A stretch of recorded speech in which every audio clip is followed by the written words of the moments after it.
When I went to university, I got a double major in English and philosophy, which is, a major path that most people would say it's not going to make you very much money.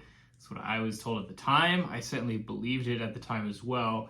And I would say that it certainly, in the beginning, appeared like that was true. I spent quite a few years right after university saying, okay, what do I want to do with my life? Not from a big enough city where I can do getting into journalism or something along those lines. And so basically I had no idea what I would do. I really wanted to be a writer. I really liked writing. But I had no idea how to get into that. And ultimately I got into fitness because fitness was one of my big passions at the time. And I was kind of like, okay, I don't know what else I could get a job in. It's relatively quick and cheap to get yourself a personal trainer certification. So that's what I did. I got myself a personal trainer certification. I became a trainer. I worked as a personal trainer. Got a lot more into fitness as a result. And of course, the thing is that ultimately down the line, I worked as a personal trainer in a gym for a few years. Decent money, not the best kind of work in the world, but that was really ultimately just a starting point. That became a launching pad for basically becoming a blogger. From there, that became becoming an online coach. From there, I got into the games industry as well. And so over time, the reality is that I would say that writing, that core skill that everybody makes fun of so much that everybody's like, how are you going to make any money doing that, is actually really the most important one. It is the thing that I would really credit to being the source of basically all of my career development since then. I think it's hard to overstate exactly how much of the modern environment is writing. It used to be, obviously, that to do business, you had to, go into an office and talk to people, and there were a lot more interpersonal soft skills there. Nowadays, it's all email. It's all interacting with other people via messages that you have typed into a computer and that they have read and responded to, and so on. And that's writing. Even if it's something as silly as writing an email, trying to make a really succinct email that communicates the point you're trying to make. Or something potentially a lot more complicated, like managing a social media account or writing for a blog. That's all writing. It's very different kinds of writing. And I think that we like to pretend that writing, in a general sense, has gone downhill. People don't want to read anymore, etc. The reality is not that people don't want to read or that people don't want to write. The reality is that we have very different methods for delivering those things to people, and they have a lot more competition for their time. If you have something like Twitter, have it right there on your phone, you can scroll, you can read through endless stuff from people that stuff that is tailored to you, stuff that is going to be interesting to you, and so on, then that's going to be infinitely more interesting than sitting down and reading some garbage novel that you bought for $5 in the bargain bin or whatever, right? That kind of reading is not inherently better than the kind of reading that you're doing when you're reading social media. And then, of course, the kind of writing that you do on social media, I wouldn't say that that's inherently worse or less admirable than the kind of writing that you do when you are, say, doing something like writing a book. And once you accept that, I would say that people are doing a lot more reading and writing than, probably they were before. Certainly when I was a kid, I didn't have computers at my, beck and call every second of the day. I would go to the library and check out 10 books at a time because I loved reading. I would run out of stuff to read, and then I would have to go mess around in the yard or run around in the neighborhood or go down to the creek and throw rocks in the water or something like that, right? I would say that my kids, they have phones, they interact via text a lot more than I ever did when I was a kid. And it's very important to recognize that reading and writing in the modern environment, yes, they are mediated a lot more by way of computers. Yes, that is a very different kind of reading and writing. I wouldn't say it's necessarily any less noble. And we also live in a time in which there's just so much bad media literacy, so much misinformation, and so on out there in the world. You need to really be able to sort out the good information from the bad over time, and that requires a lot of practice. That requires a lot of exposure to material. And I would say that we certainly get a lot more material today than we ever have before. So I really don't think that we are entering a dark age for traditional reading and writing. Quite the reverse. I think that we are actually entering maybe not a golden age of information, maybe we're entering quite possibly an age in which we have way too much information. And the problem is more about sorting, understanding, and effectively making use of that information.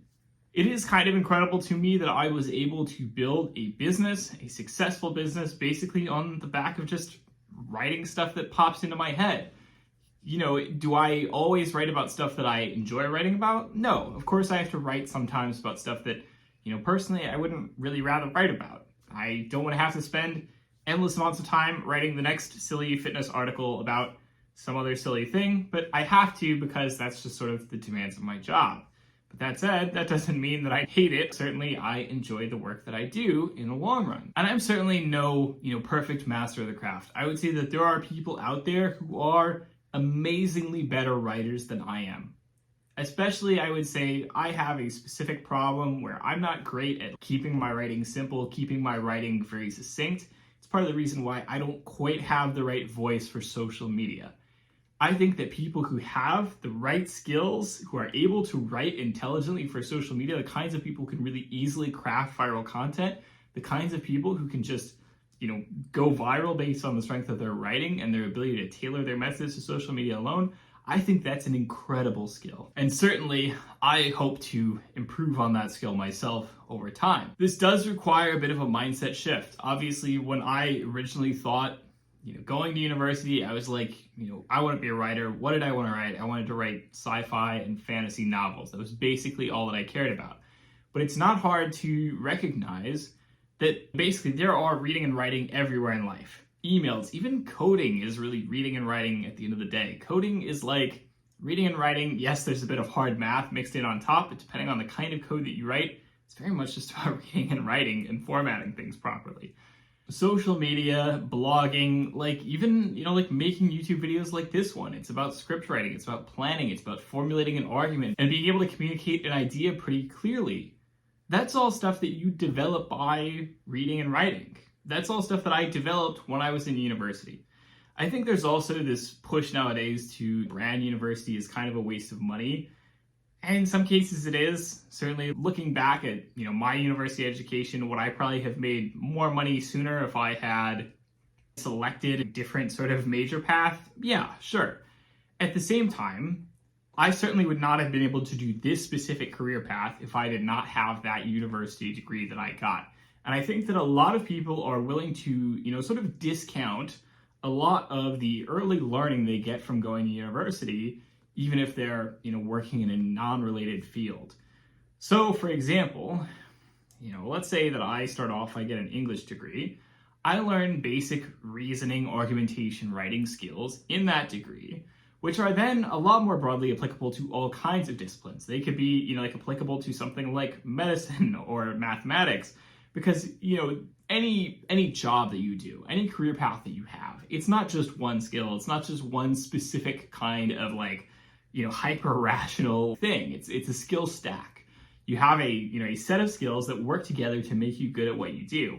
And virtually any kind of job has, bits and pieces of any kind of other discipline in the process.